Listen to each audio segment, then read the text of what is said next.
It's time again this week that we get to check in with our Nebraska Extension agricultural climatologist, Al Dutcher. I'm Sheely Peters on the Rural Radio Network. And Al, glad to have you back this week.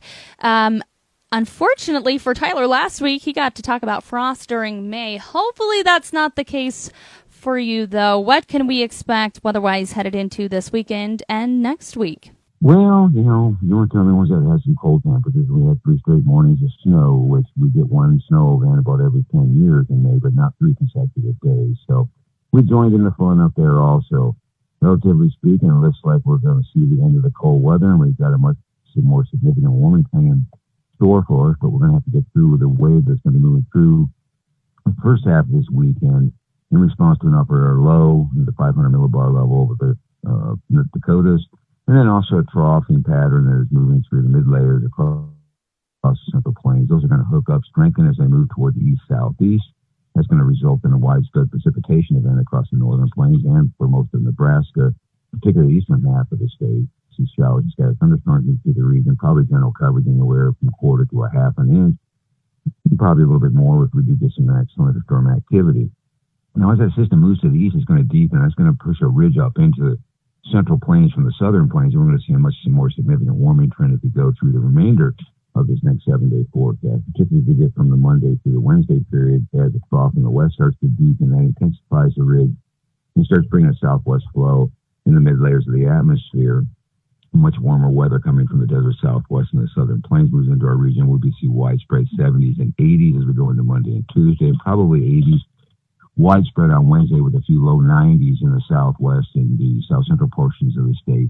And humidity levels are going to increase as that energy starts to push out into our region. We're most likely going to be looking at the ability for scattered thunderstorms to develop in the western high plains of western Nebraska as we get into Thursday and Friday. But more importantly, it looks like that wave will start to move out in earnest into our region with widespread precipitation beginning sometime late Thursday, Friday, and possibly even extending into next weekend. And in particular, eastern Nebraska, I'd watch out for severe weather. We get a brief respite as that system moves to our east. We turn our focus once again to the west as another trough starts to enter the western United States and deepen. And that appears it's going to shoot a lot of energy out into our region as we go into the very end of the month in early June. So to me, it looks like a much more active pattern, more typical of what we would expect in the early portions of the summer to late spring. Look for severe weather outbreaks, particularly as we get into the second half of this month, and especially with the systems coming out during the last 7 days of the month. That looks like there's going to be a potential for widespread severe activity across most of the central and northern plains, and more typical of what we would expect at this time of the year. As we look even farther out, of course, the big issue is whether or not the dryness that we've seen periodically throughout much of this first half of this year, particularly in the western and southwestern portions of the state, will continue. Snowpack levels, as the last assessment from NRCS for the May, looks like the Platte Basin is within the normal range. It's dropped significantly the last 2 weeks. So we were well above normal, dropping in the normal range, but to the south and the west of there, very dry conditions.